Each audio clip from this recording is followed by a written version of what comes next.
Muy bien, pues vamos a continuar en lo que se van otros conectando también, esperamos. Em,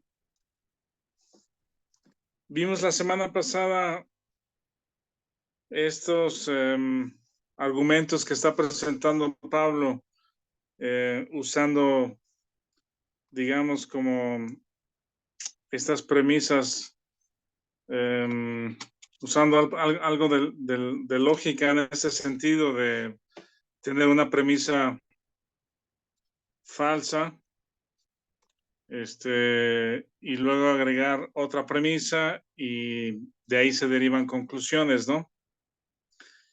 Entonces, lo que habíamos visto, por ejemplo, del versículo 12, que es un versículo clave,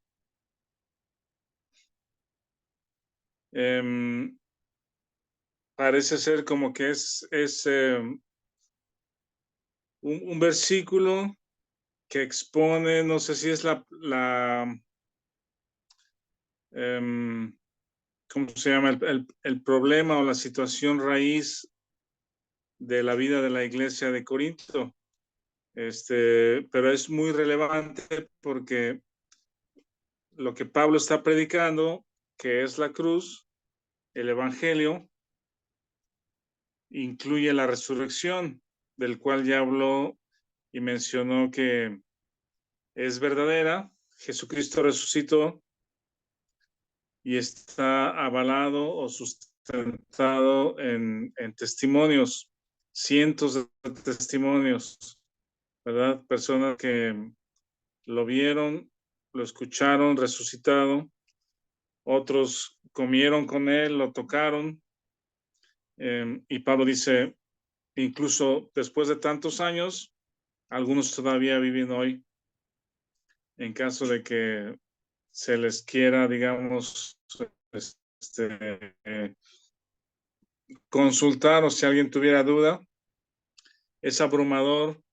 la cantidad de testigos a favor de la resurrección, ¿sí? Y de acuerdo a la forma de verificar, la forma aprobada desde la antigüedad de verificar que un hecho histórico o un evento era verdadero o era falso, era llamando testigos, ¿verdad? 2 o 3 testigos. Ante 2 o 3 testigos, algo se concluye que es verdadero o que es falso. Y entonces, con esta cantidad abrumadora de personas que vieron, escucharon, comieron, tocaron, escribieron, ¿verdad? Pablo concluye, la resurrección es verdadera y en mi caso él dice, como un abortivo se me apareció a mí,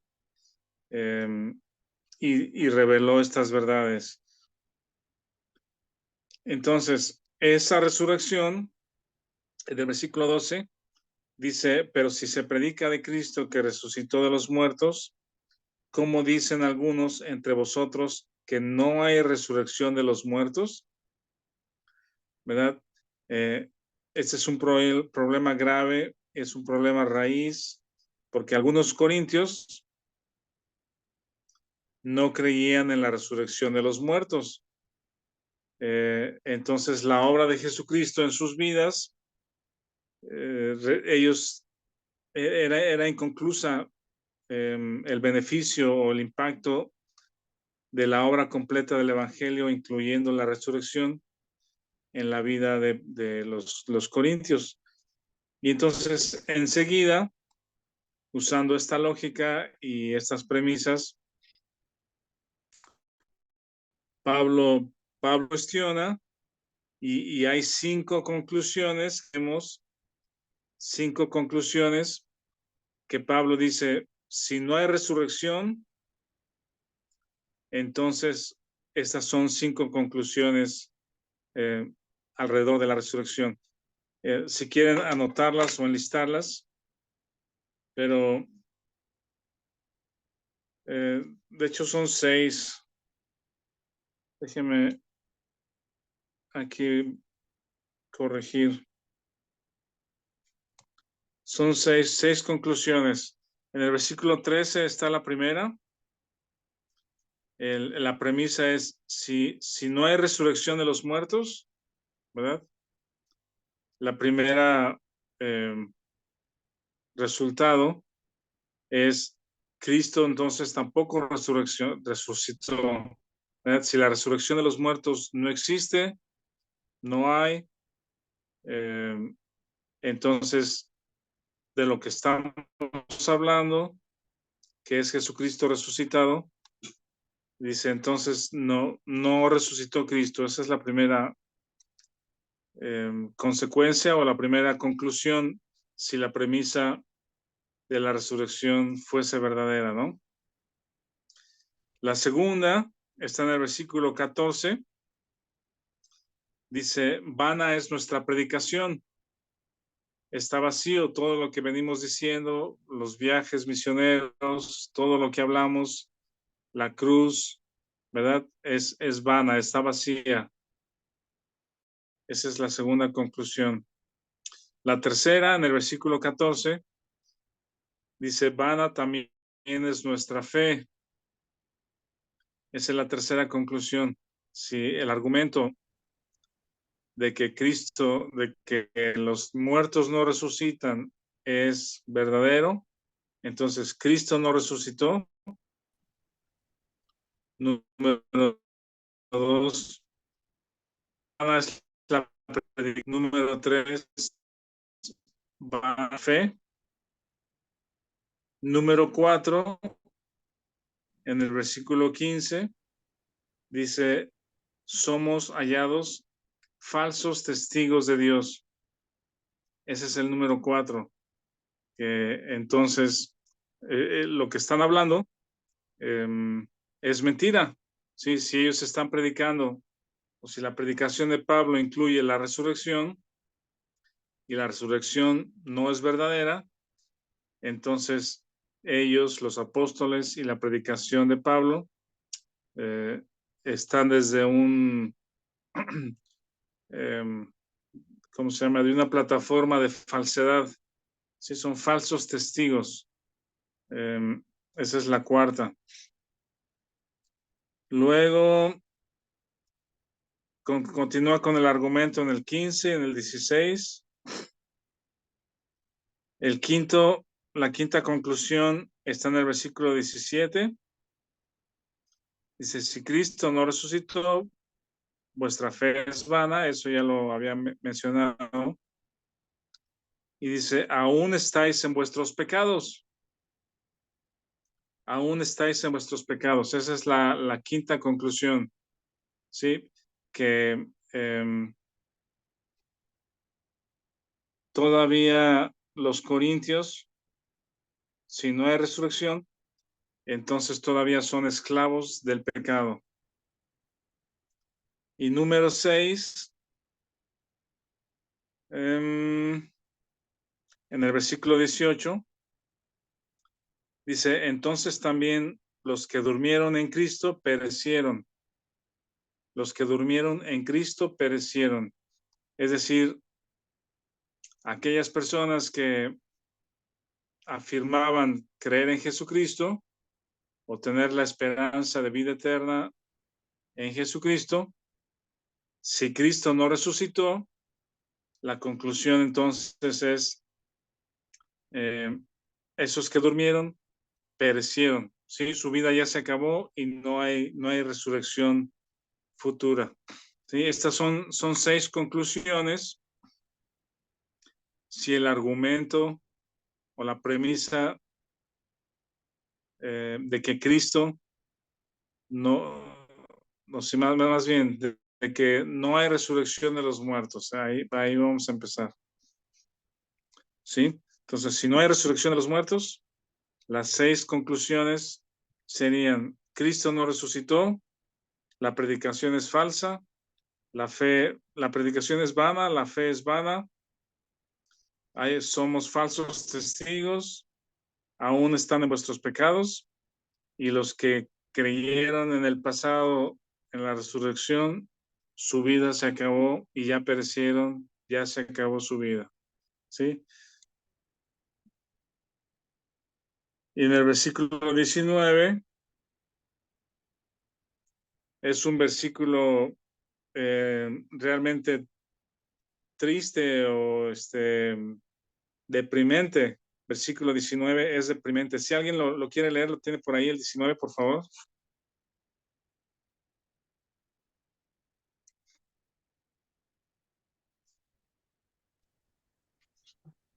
Dice, si en esta vida solamente esperamos en Cristo, somos los más dignos de conmiseración de todos los hombres. Ajá.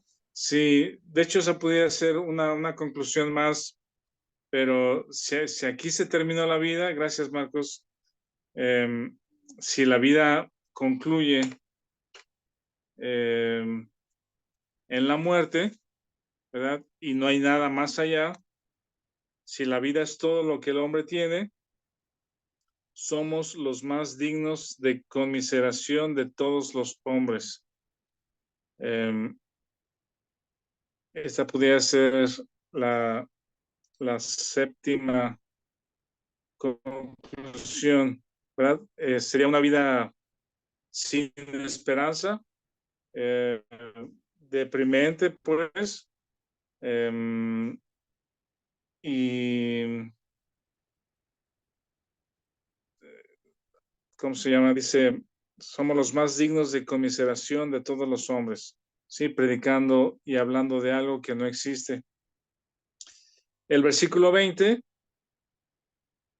eh, que es donde Pablo retoma la esperanza y revive el argumento, por decir, eh, dice, mas ahora Cristo ha resucitado de los muertos, regresa al argumento y a la premisa verdadera, ¿verdad?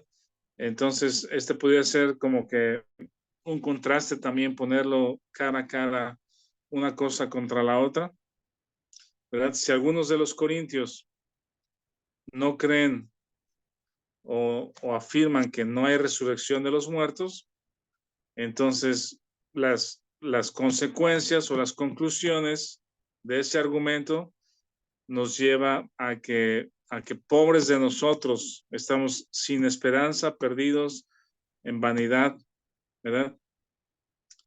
Pero regresando Pablo en el versículo 20 al otro lado, que es exaltar la verdad, recuperar la verdad y afirmar que Jesucristo resucitó de los muertos, entonces tenemos eh, la posibilidad de ser vivificados. Dice el versículo 20, primicias de los que durmieron es hecho. Cristo es el primero de muchos. De hecho, hay un comentario de Miles Stanford donde dice que todo lo que el Señor Jesucristo hizo en su ministerio, todo lo que él hizo a favor de muchas personas, eh, no es considerado verdaderamente como fruto, ¿sí? Eh, sino después de su muerte, a partir de la resurrección, es la vida que brota de la muerte y ese es fruto espiritual. Eso es lo que verdaderamente eh, impacta para la eternidad la vida de las personas. ¿Sí? La resurrección es lo que hace la diferencia e impacta la vida de las personas. Ese es el fruto espiritual, lo que viene a partir de la muerte. Entonces dice el versículo 20 que la resurrección de Jesucristo es primicias de los que durmieron. Es decir, Él es el primero que resucitó y después los que durmieron en Cristo resucitarán también. Esa es la esperanza que parte de la verdad de la resurrección de Jesucristo.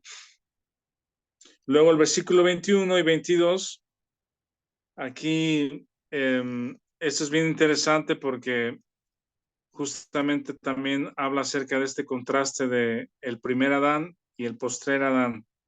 Sí, versículo 21 y 22. ¿Alguien lo tiene que lo quiera leer? 21 y 22.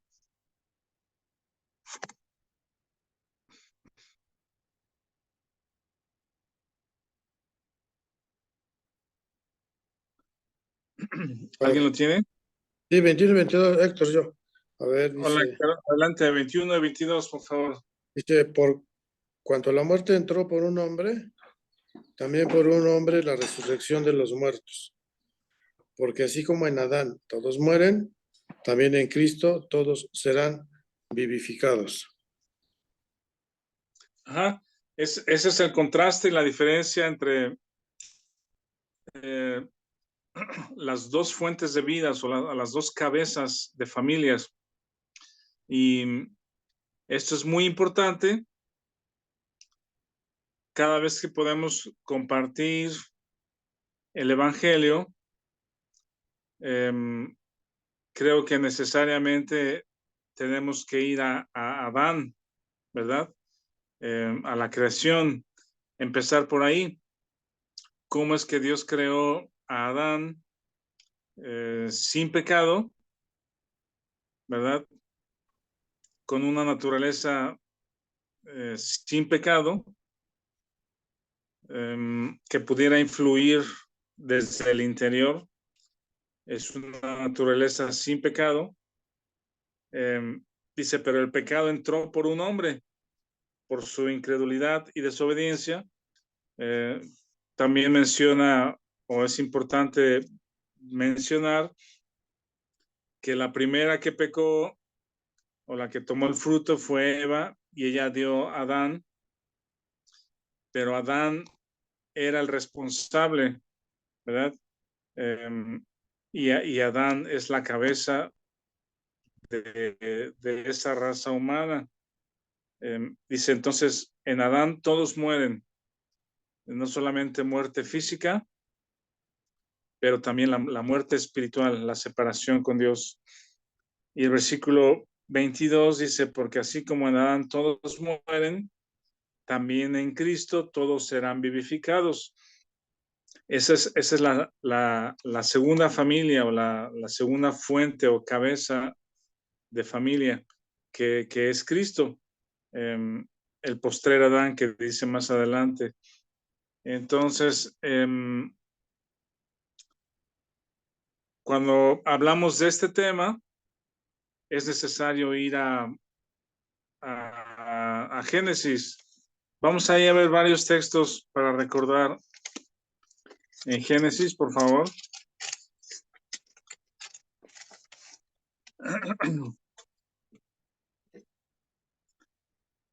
Si ya lo tienen ahí, alguien busque, por ejemplo, el 1.26, Génesis 1.26.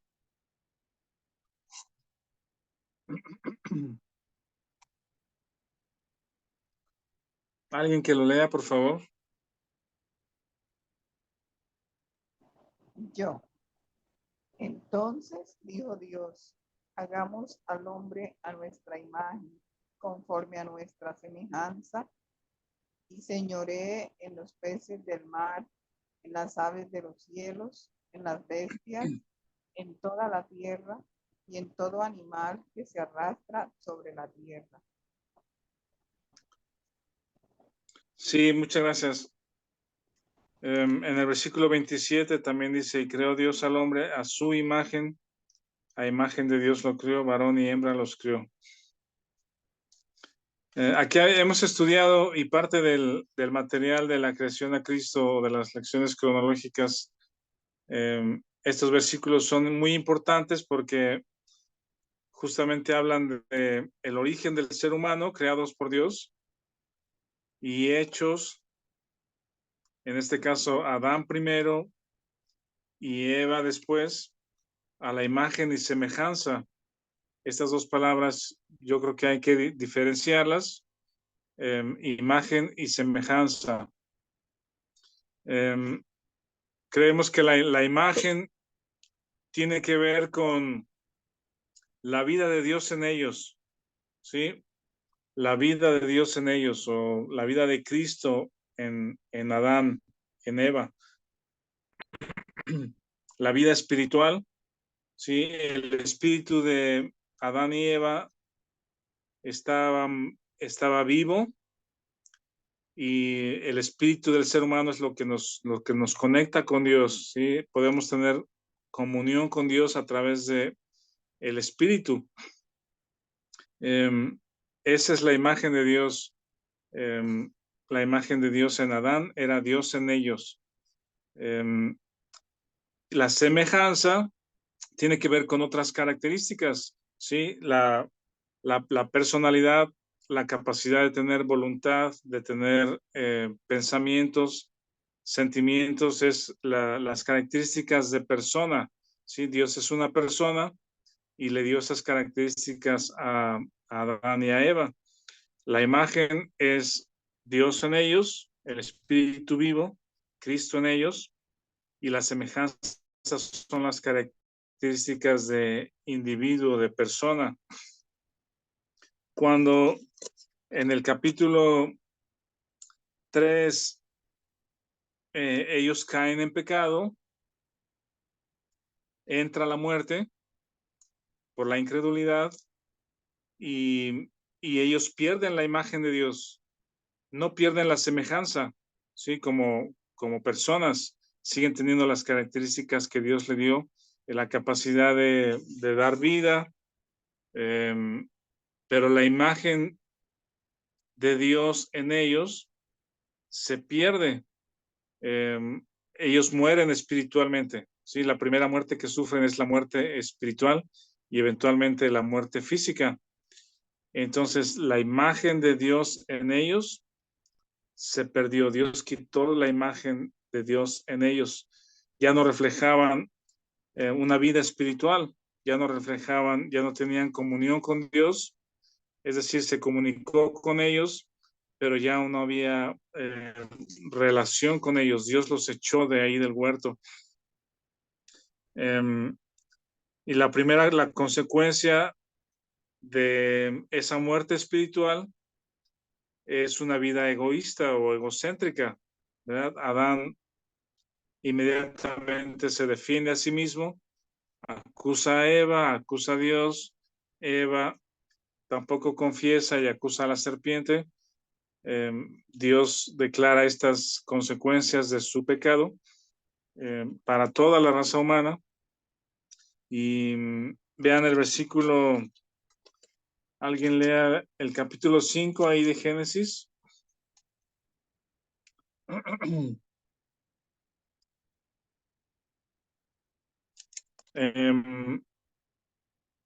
El versículo 3, Génesis 5:3. 5:3. Y vivió Adán, Adelante. y vivió Adán 130 años y engendró un hijo a su semejanza, conforme a su imagen, y llamó su nombre Set. Ajá. Ahora, los descendientes de Adán tienen su semejanza, la semejanza que Dios le dio a Adán. También son personas, son individuos, tienen esas características, pero ahora la imagen de Dios ya no la tienen. Adán ya no tiene la imagen de Dios, la vida espiritual, y entonces sus descendientes nacen a imagen de Adán, ya no a imagen de Dios.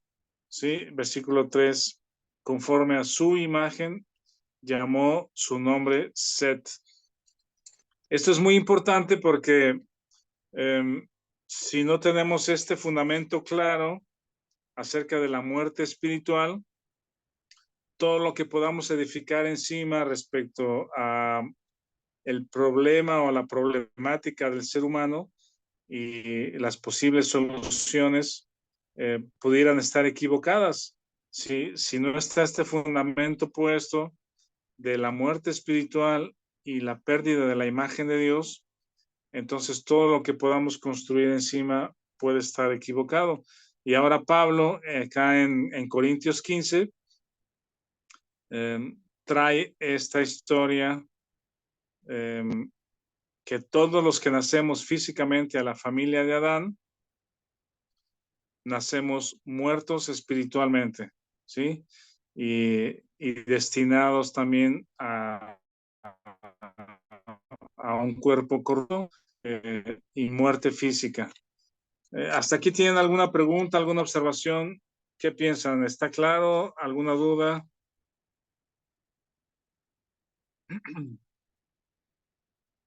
¿Alguien?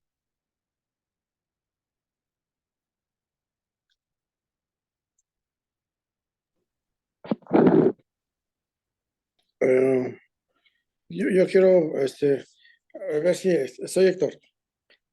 Si Sí, hay una, Héctor, adelante. donde dice, a ver, vamos a ver. Del 20 dice más, ahora Cristo ha resucitado de los muertos, primicias de los que durmieron es hecho. Entonces entiendo que Cristo es el primero que ha resucitado y Sí, luego ya resucitaremos todos los demás, ¿no? En Cristo, que estamos en Cristo. ¿Sí? ¿Sí es sí, así? sí es así. No sé si cuando me han hecho la pregunta, digo, no sé cómo lo explicas tú o cómo me gustaría que lo compartieras, de que cuando antes de que Cristo muriera y vengo al ejemplo de, por ejemplo, de cuando Cristo revive, si es que es la palabra, usar la palabra, en el pasaje de la niña de Talita Kumi. Entonces dicen, es que hay una resucitación, ayer resucitó ella. Y también en el Antiguo Testamento cuando vemos que Elías revive al niño, cuando se murió el niño, y también le da vida, entonces es que también resucitó. Sí, Esa parte, ¿cómo explicarla? Porque digo, a mí sí me queda claro que Cristo es las primicias de los que resucitaremos, ¿no? En el Señor. Pero ¿cómo explicar la otra parte? Porque dice, bueno, también resucitaron. Entonces, si ellos resucitaron, entonces, ¿cómo es que ya Jesús ya no es ya no es el primero, ¿no? Yo entiendo que es temas diferentes, conceptos diferentes, resucitar y revivir. Creo yo que va por ahí, pero no sé tú cómo lo explicas. sí, podría ser algo así. De hecho, ellos no pudieron haber resucitado o haber vuelto a la vida Sí, si no hubiese sido ordenado por Jesucristo, ¿verdad? sí. Ellos no tenían la capacidad de volver a la vida por sí mismos. La Ok, muerte reinó sobre ellos, ¿verdad? sí, Les dominó y sí, entonces Jesús ordenó que tuvieran vida. Eh, entonces, ellos como quiera, los que volvieron a la vida por orden de Jesucristo, sí, volvieron a morir, ¿verdad? Otra vez, digamos que la muerte les volvió a dominar.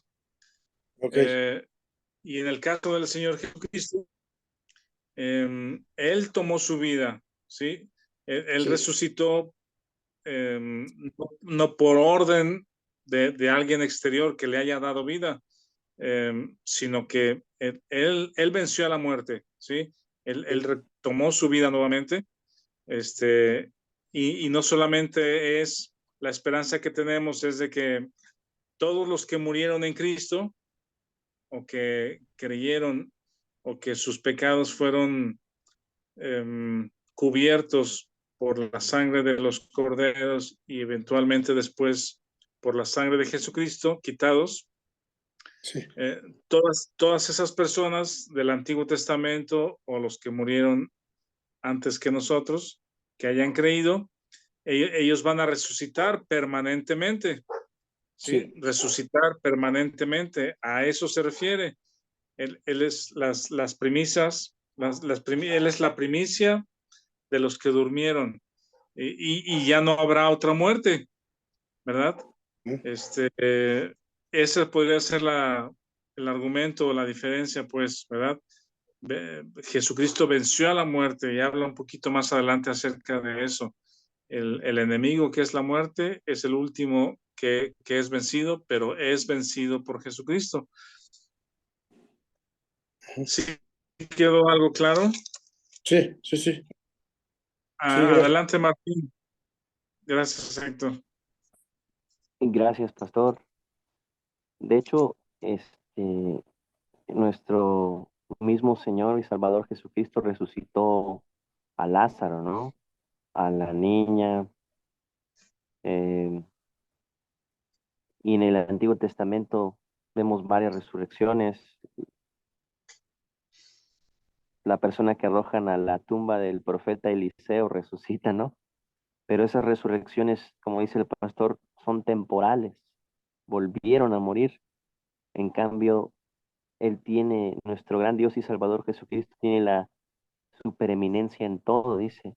Es el primero en resucitar con un cuerpo glorificado. Y dice Ujú. Romanos 6:9, sabiendo que Cristo, habiendo resucitado de los muertos, ya no muere. La muerte no se enseñorea más Gracias. de él, porque en cuanto murió, al pecado murió una vez por todas, mas en cuanto vive, para Dios vive. Entonces todas las resurrecciones del Antiguo Testamento y las tres resurrecciones en el ministerio terrenal de nuestro Señor y Salvador Jesucristo fueron temporales. No resucitaron con cuerpos glorificados, pero Él sí resucitó con un cuerpo glorificado.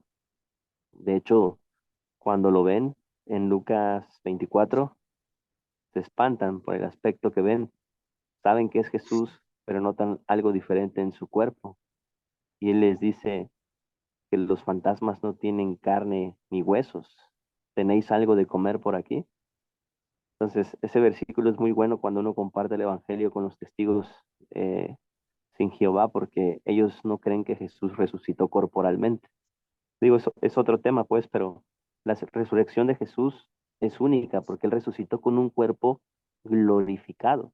Y entonces ya Sí. más adelante, si Dios lo permite, pues vamos a estudiar el 23. Ahí viene el orden de la primera resurrección, las primicias, los que durmieron en Él y los que hayamos quedado en su venida, ¿verdad? Y en el versículo Ujú. 24, aunque no lo dice como tal, pero habla del otro grupo de resurrección que es después del reino milenial, los del gran juicio del trono blanco, pero esos no van a resucitar para vida eterna. Son de los que Cristo habla en Juan 5:29. Los justos para Ujú. vida eterna, pero los inconversos para condenación perpetua. Gracias, pastor. Sí, correcto. Muy bien, Martín, gracias. ¿Algún otro comentario, pregunta de esto?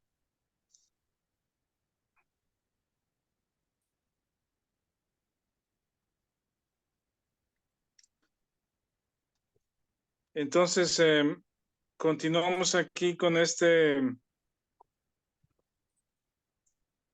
contraste, o no solo contraste, sino doctrina importante respecto a donde nacemos, el primer Adán y el postrer Adán. Y justamente cuando el Señor Jesucristo habla de nacer de nuevo con Nicodemo, es necesario nacer de nuevo, es necesario nacer a la familia de Dios, a la nueva familia espiritual. En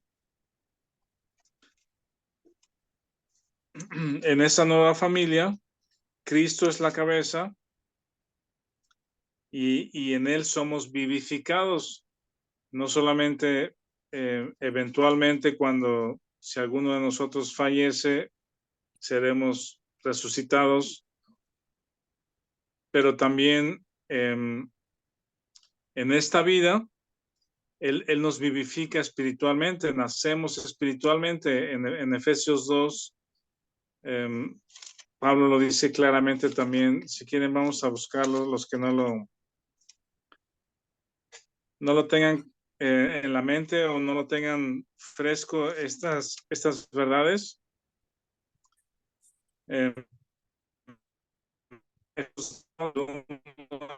10 es el proceso, por decir, o el detalle de este ser vivificados, ¿sí? Él nos vivifica de esta forma. Y de eso es de lo que se están perdiendo los corintios, al afirmar que no hay resurrección de los muertos, entonces no pueden gozar eh, de confiar o de esperar, de creer en las verdades de la resurrección y los efectos que tiene en nosotros. Vean aquí Efesios 2, del 1 al 10. Dice, Lo leo, dice Efesios 2, del 1 al 10. Y Él, Jesucristo, os dio vida a vosotros cuando estabais muertos en vuestros delitos y pecados. Esa es la muerte espiritual que damos a Adán. Cuando nacemos físicamente, nacemos al mismo tiempo muertos espiritualmente, ¿sí? Nacemos físicamente, tenemos vida física, pero nacemos muertos espiritualmente. Pero dice, Él os dio vida cuando estabas muertos en vuestros delitos y pecados, en los cuales anduvisteis en otro tiempo, siguiendo la corriente de este mundo, conforme al príncipe de la potestad del aire, el espíritu que ahora opera en los hijos de desobediencia, entre los cuales también todos nosotros vivimos en otro tiempo en los deseos de nuestra carne, haciendo la voluntad de la carne y de los pensamientos, y éramos por naturaleza hijos de ira, lo mismo que los demás. Esta es la posición, digamos, o el estado en el que nacemos, muerte espiritual, pero también se nos llama, cuando no nacemos de nuevo, hijos de desobediencia, hijos de ira. ¿Sí? La ira de Dios está sobre esta familia, que es la familia de Adán, por causa del pecado. Lo que hemos dicho aquí, que Dios es el Dios de pero. 4. Pero Dios, es la intervención de Dios para rescatarnos, que es rico en misericordia, por su gran amor con que nos amó, aún estando muertos en pecados, nos dio vida juntamente con Cristo. ¿Sí? Por gracia sois salvos. Ese es lo que menciona Pablo en 15, 15, que somos vivificados. El vida nos da vida espiritual con Cristo, parte de Cristo, junto con Cristo. Por gracia sois salvos. Ese es el efecto de su resurrección. ¿Sí? Gracias a la resurrección de Jesús, es que a todo aquel que cree en el Evangelio, no sé si resurrección. seas tú, pero se escucha cortado. No sé si nada más sea yo el que lo escucha así. No, se escucha cortado. Se escucha cortado. Déjenme ver si me cambio de red aquí.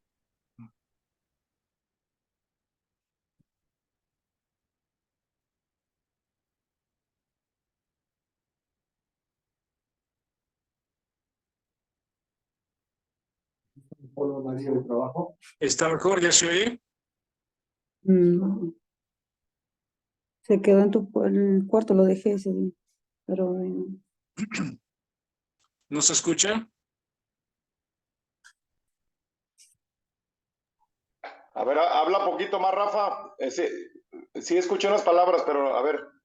A ver cómo se escucha ahí. ¿Ya se oye bien? ¿Ya se oye seguido? No, se oye un poco deficiente, Rafa, todavía.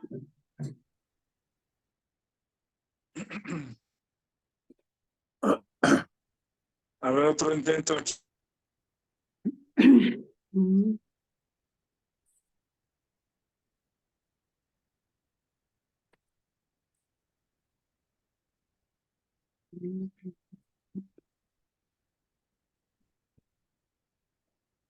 Bueno, ya se oye mejor. ¿Ya se oye claramente? Ahora sí. Sí. Bueno, yo sí te escucho. Un poquito mejor. 680. Bueno, entonces continuamos a ver si se escucha mejor. Decíamos que en este capítulo 2 de Efesios, del 1 al 10, Pablo presenta cómo es que somos vivificados en Cristo, ¿verdad? Estando muertos en delitos y pecados. Dios interviene, que es rico en misericordia, por su gran amor con que nos amó, aún estando muertos en pecados, nos dio vida juntamente con Cristo. Ese juntamente es la identificación en su resurrección, ¿sí? Somos identificados en su muerte, sepultura y resurrección. Y eso es lo que se estaban perdiendo los corintios, ¿sí? Al negar la resurrección de Jesucristo, su fe carecía de fundamento, ¿sí? La obra vivificadora del Señor Jesucristo, no se podían identificar ellos en la resurrección de Jesucristo, pero la resurrección es necesaria, es indispensable, es parte del Evangelio, y en esa resurrección, juntamente con Cristo, es que somos vivificados, ¿sí? Y dice, por gracia sois salvos, el 6, y juntamente con Él nos resucitó y asimismo nos hizo sentar en los lugares celestiales con Cristo Jesús. Eso es algo también muy interesante porque ¿cómo podían los corintios verse sentados juntamente con Cristo si Jesucristo no resucitó? ¿Verdad? No solamente es la resurrección, pero también es la ascensión o nuestra posición sentados juntamente con Cristo. Entonces, vean lo que se estaban perdiendo los corintios al decir, bueno, Jesucristo murió por mí en la cruz, pagó mis pecados, fue sepultado, pero hasta ahí es el fin de la historia, ¿sí? No tiene nada más que hacer por mí. Su obra se terminó, no hay ningún otro efecto para mi vida. Y los corintios entonces, al declarar que no hay resurrección de los muertos, ¿sí? Su fe carece de fundamento para ser vivificados. No sé si no podían gozar diariamente, ¿sí? O con una fe, no sé si llamarle fresca, pero una fe constante, diaria, en que estoy resucitado juntamente con Cristo y estoy sentado juntamente con Cristo en los lugares celestiales. Hasta ahí llegamos, ¿sí? Esa es nuestra posición en Cristo, y los corintios no estaban considerando estos hechos. Y luego seguimos acá en Efesios 7, una vez sentados juntamente con Cristo, que es nuestra posición en Él, dice, para mostrar en los siglos venideros las abundantes riquezas de su gracia en su bondad para con nosotros en Cristo Jesús, porque por gracia sois salvos por medio de la fe, y esto no de vosotros, pues es don de Dios, no por obras, somos hechura suya, creados en Cristo Jesús para buenas obras, las cuales Dios preparó de antemano para que anduviésemos en ellas. Evidentemente, los corintios no caminaban en buenas obras, ¿sí? Lo que había era obras de la carne, o sí, obras de la carne, lo que vemos en el libro de Corintios, y la, la forma de vida que tenían era confiar en la carne, y todo eso, esa confianza en la carne, lo que producía era divisiones, inmoralidad, egoísmo, falta de amor, no había unidad, todos los problemas que ya mencionamos, ¿no? En problemas en el matrimonio, no conocían lo que era el verdadero amor, etcétera. Y bueno, entonces regresamos acá a 1 Corintios 15, y argumenté este texto de Efesios. ¿Está claro?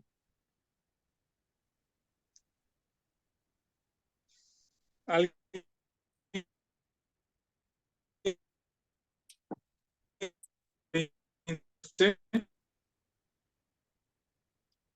del 23 al 29? 23 al 29, por favor.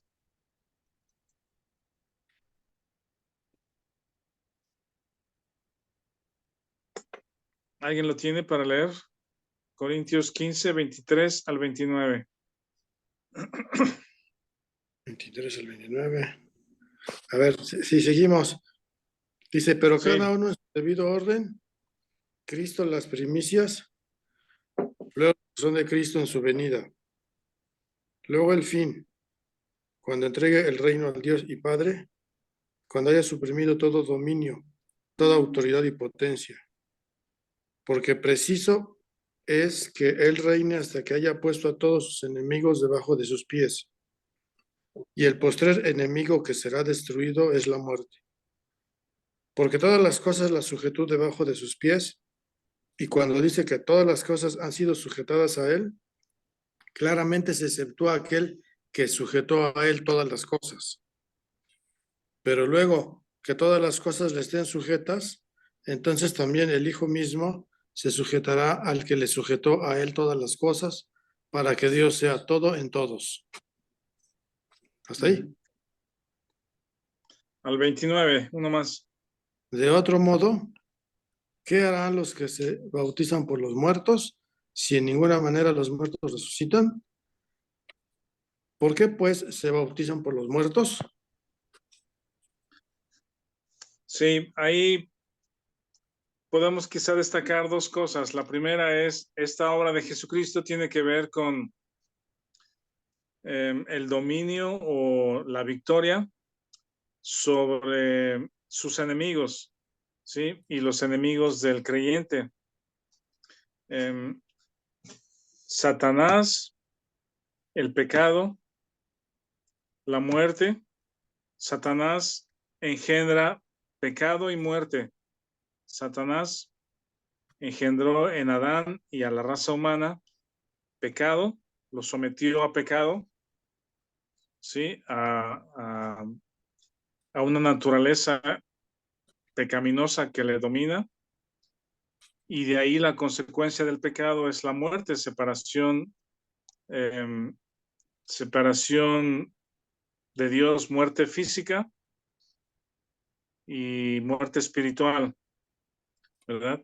Y el enemigo, los enemigos del creyente son Satanás, el mundo y la carne. La carne es el enemigo interior que tenemos, ¿sí? Satanás es un enemigo vencido en la cruz, no tiene dominio sobre nosotros, ¿sí? Es el príncipe de este mundo, pero sobre el creyente no tiene ninguna autoridad ni ningún dominio. El mundo puede influenciarnos en la medida en que nosotros con la carne que mora en nosotros es atraída hacia el mundo. Entonces, en la medida que permitimos o que vivamos en la carne, seremos atraídos hacia el mundo y las cosas del mundo. Los deseos de la carne, los deseos de los ojos, la vanagloria de la vida. Aquí vi algunos comentarios acerca del tema, este segundo tema que les comento de esta sección, que es bautizarse por los muertos. Al parecer no hay mucha claridad a qué se refiere Pablo o por qué saca mucho este tema o por qué saca este tema aquí. Pero si eso estaban haciendo los corintios, era bautizarse por los muertos.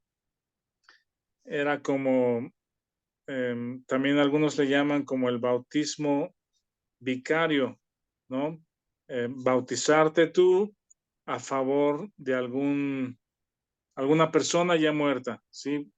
Pariente, amigo, lo que sea, algún antepasado que haya muerto, y la gente entonces se bautiza en este tiempo a favor de los que ya han muerto, ¿sí? Al parecer eso es lo que leí que significa nuestro tiempo. No sé si los corintios practicaban algo de esto o la cultura del tiempo de los corintios también lo hacían y había influencia sobre ello, ¿no? Pero más bien aquí el comentario es que no hay mucha información respecto a este texto 29 que habla de los bautizarse por los muertos. ¿Por qué se bautizan por los muertos? Y bueno, continuamos, dice en el versículo 31, dice, os aseguro, hermanos, por la gloria que de vosotros tengo en nuestro Señor Jesucristo, que cada día muero. Esta frase también es interesante porque no solamente es como que considerarse muerto ya por el ministerio que está llevando a cabo, ¿sí? Es decir, si este ministerio y la predicación de este evangelio y la resurrección le cuesta la vida, él está dispuesto a hacerlo todos los días, es decir, su vida ya está entregada a esto, ¿sí? Pero también otra forma de verlo tiene que ver con las verdades de Romanos 6, sabiendo esto, que nuestro viejo hombre fue crucificado para que el cuerpo del pecado sea destruido a fin de que no sirvamos más al pecado. Tiene que ver con también el texto de Lucas 24, donde habla de tomar su cruz cada día y sígame, si ninguno puede ser mi discípulo. Habla de la consideración diaria de que estoy muerto juntamente con Cristo, ¿sí? Este es Romanos 6:11, también es un versículo muy relevante. Si alguien lo tiene, lo puede leer. Romanos 6:11.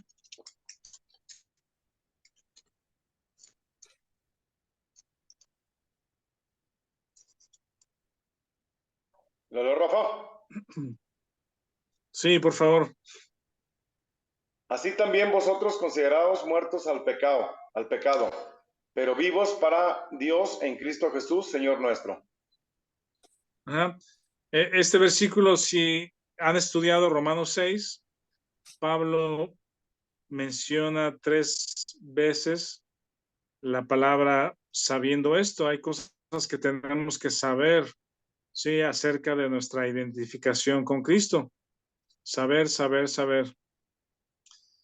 Pero luego, en el versículo 11, es la palabra considerar. Lo otro que tenemos que saber es algo que ya está hecho, algo que ya sucedió. Y lo que ya sucedió es de que morimos juntamente con Cristo. Eso ya es un hecho. No es que voy a morir por Él, no es que me voy a negar a mí mismo, sino que ya estoy muerto juntamente con Cristo. ¿Sí? Considerarlo como una verdad terminada. Pero luego en el versículo 11 es la consideración de ese hecho. Me considero muerto al pecado o muerto en relación al pecado. Ya no tiene dominio sobre mí, soy libre de la esclavitud del pecado, pero vivo para con Dios en Cristo Jesús, Señor nuestro. Esa es la consideración de la vida que tengo en Cristo, o que Cristo es la vida del creyente, ¿sí? Muerto al pecado y vivo para con Dios. Y cuando Pablo dice acá en el 31 de Corintios 15, cada día muero, también es interesante verlo así, que cada día él está considerándose muerto al pecado y vivo para con Dios. Y en los versículos que vienen, desglosa estas verdades también, lo que recibimos en la familia de Adán, ¿sí? O lo que somos, o lo que recibimos en la familia de Adán, y luego al nacer de nuevo espiritualmente a la familia de Dios, o nacidos en Cristo, ¿sí? Morimos al pecado, tengo una nueva naturaleza, ahora Cristo vive en mí, me considero muerto al pecado y ahora soy vivificado en Cristo, ¿sí? Y en esta nueva familia tengo vida espiritual, que puedo andar entonces en buenas obras producidas por el Espíritu de Dios. Yo creo que eso lo podemos ver la próxima semana. Partimos de ahí del versículo 31 a irnos encaminando hacia el fin del capítulo. ¿Tienen alguna duda o comentarios hasta aquí? ¿Alguna pregunta? Sí, pastor. Sí. Bueno, yo quisiera hacer, bueno, me viene a la mente esto, si digo algo de manera incorrecta, ya me guían ustedes. Primeramente estamos viendo que fuimos creados a la imagen y semejanza de Dios. Dios nos crea así.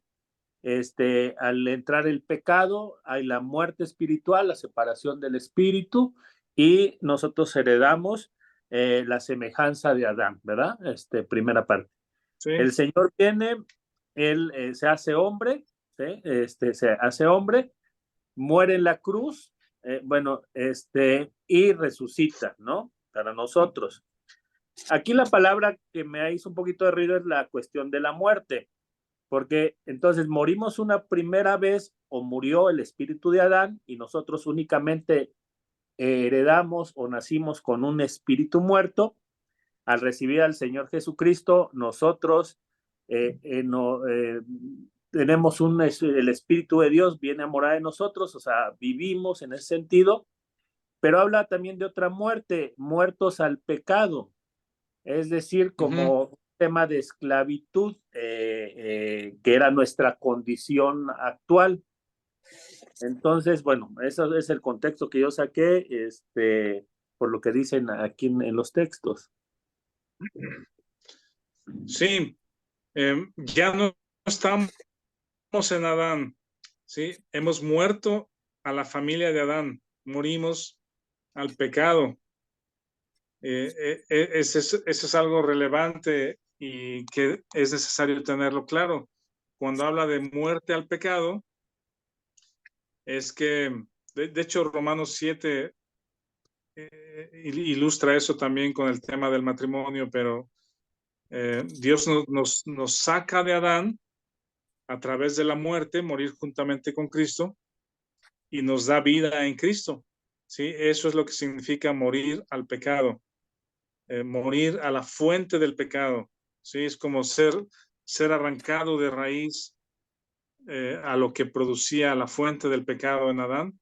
Hemos sido arrancados de raíz de esa familia y hemos sido puestos en Cristo con una nueva familia. Somos vivificados espiritualmente. ¿Sí?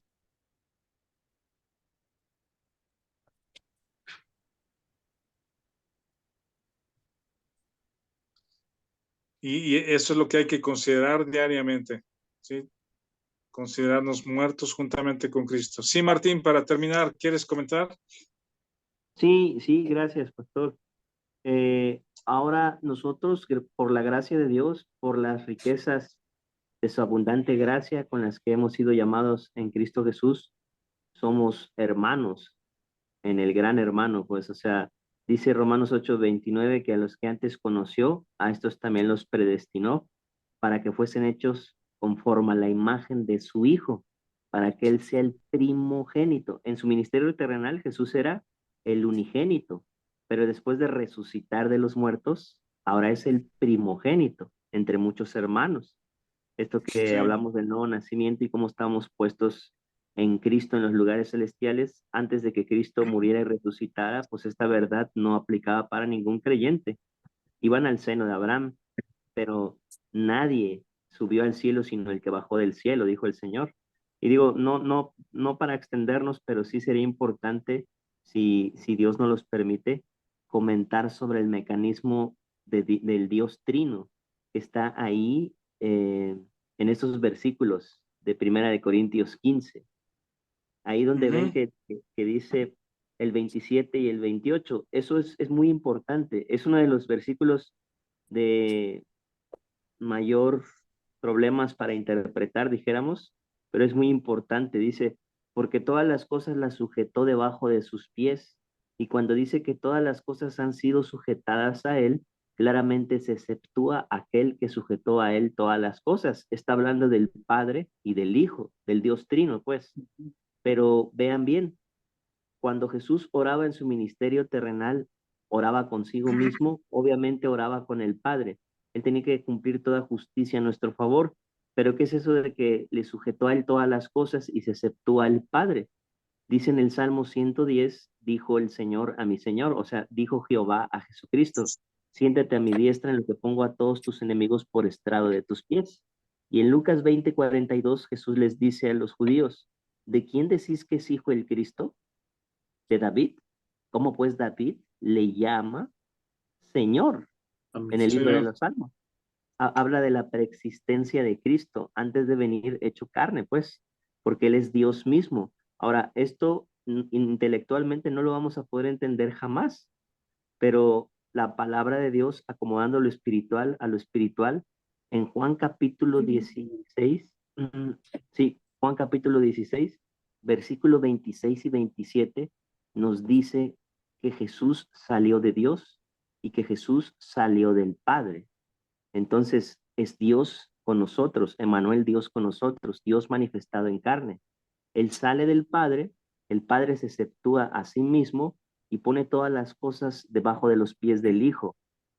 O sea, eso es muy importante. Ahí tenemos el mecanismo de acción del Dios Trino, pues. Entonces vemos el Espíritu Santo lo justifica, por eso dice primera de Timoteo 3:16, indiscutiblemente grande es el misterio de la piedad. Dios fue manifestado en carne, justificado por él. Espíritu, habla de la resurrección, pues, visto por los ángeles, predicado a los gentiles, creído en el mundo y recibido arriba en gloria. Digo, es un tema muy importante, a lo mejor lo pasamos desapercibidos, pero si Dios nos permite, sería bueno poder estudiar. Gracias, pastor. Muy bien, gracias, Martín. Pues vamos a concluir entonces. Si alguien nos quiere despedir con una oración para continuar con nuestras actividades.